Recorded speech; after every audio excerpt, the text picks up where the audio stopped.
Praise the Lord, ay atin ang kabsat. Dagitoy iti libre nga agas nga inted iti apo kada tayo nga mabalin tayo nga usaren kakabsat.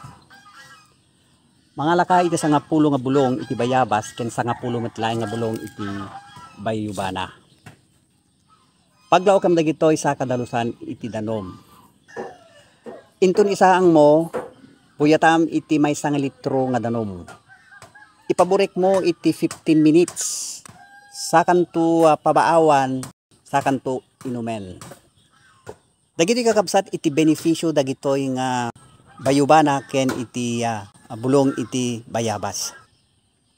No ada sakit mo nga kidney wenno rheuma, high blood pressure, ken nga to nga uric acid, cholesterol wenno colon cancer. Mabalin na pala nga maagasan daytoy no saan nga malala daytoy nga sakit. Kang ronaan na nga ikararag mo kini Apo Dios kadagitoy nga inkausaran nga bulbulong ti gayubana ken bulong iti bayabas iti Apo iti mangted iti napigpig sa nga bisa para ken ka no idaton mo kini Apo Dios.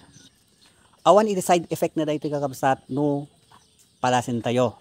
Kadagitoy iti kankanayon nga usarek intun tiempo na nga damariknak iti bagi kang ronaan na di panagisbo. Ati kung kunatay nga sarsarikpitan, narigat nga magaisbo ken kastamot nga damarikriknak ditoy tumeng ko.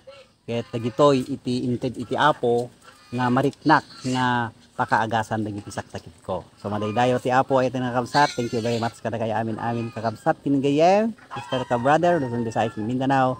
Ti Apo di tumulong ken mang bendisyon kada kayo amin. God bless us all kada kayo amin.